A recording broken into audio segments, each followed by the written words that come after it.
Okay, we're here at the restart of the 2014 Iditarod with Pete. How are you feeling today? Pretty good. Nice day. Just looking forward to getting out on the trail and being done with all the city stuff. Right. I was talking to Richie and Mike about the different training environment and the different trail and all this. What do you see with this little bit of a cold snap in the forecast? Is that helpful for you? Yeah, it'll be nice. The colder the better. I mean, as long as it's not 60 below or something. But this is a little extreme as far as warmth goes, and anything colder than this will be welcomed. Sure. Tell us about the team. You've got some additions from Judy Courier. Talk about this year's team.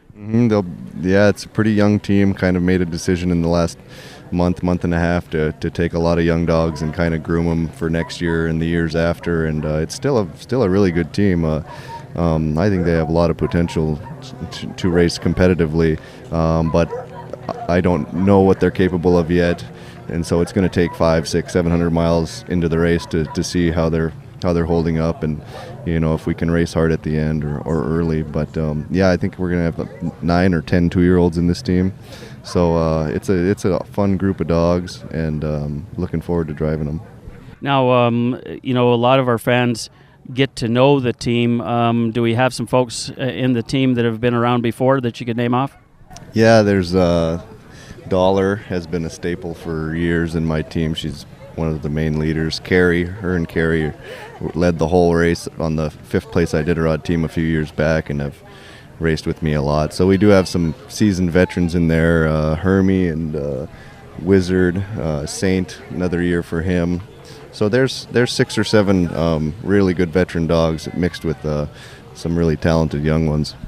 Now tell us about that really quickly. So when you mix a group, do the young dogs learn from the older ones, or do they follow along? How does that progress? Yeah, that was kind of the point of the last, since we started in August. They've really come a long way this year. But yeah, that's the best way to teach a young dog how to camp and how to race and how to do all that stuff, is kind of watching the older ones go through the routine and how to rest when you're camped and eat well and do all that. So we started in August 10th, so they've got a lot of time running together, and we've done everything we could to this point to create as equally a matched group as we can. Now, how many dogs do you have in the kennel now? Near 50. And talk to us about how they come to the top, and you choose the one that you think is going to make it or is going to be in the team. It seems to be a little bit of ebb and flow right up until the time you leave. How do you choose that? I think one of the biggest things I've looked at this year is durability. A lot of the dogs I'm taking here, especially a lot of the young ones, have been very durable all year.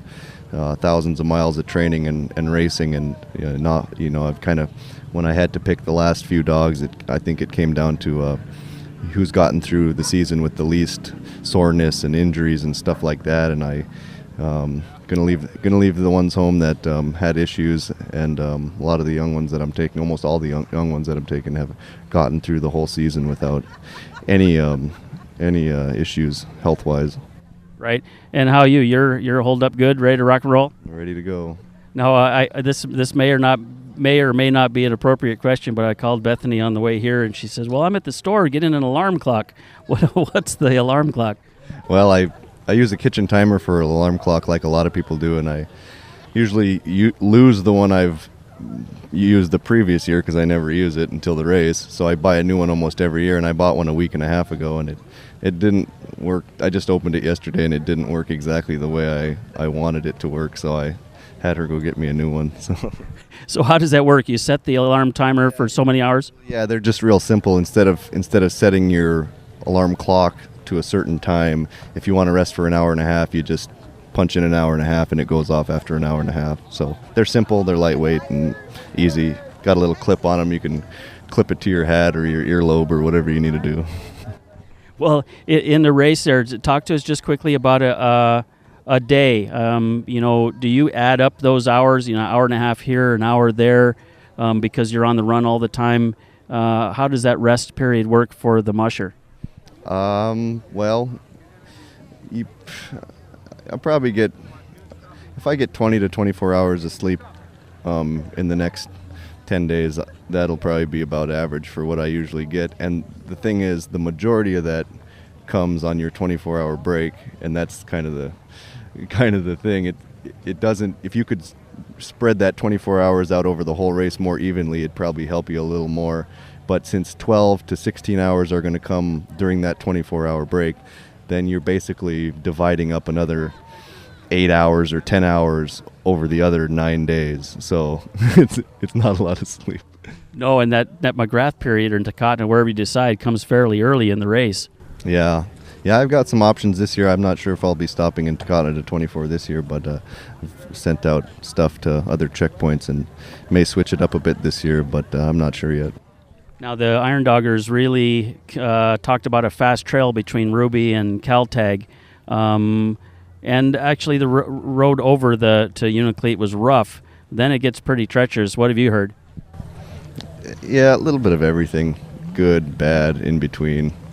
I'm not too worried about it. We're just going to deal with it as it comes, and I think there's going to be spots that are really nice and probably spots that are bad, and probably a lot of the bad spots will be past them before we can even blurt out a cuss word. So, all right. Well, good luck, and we'll be talking to you on the trail.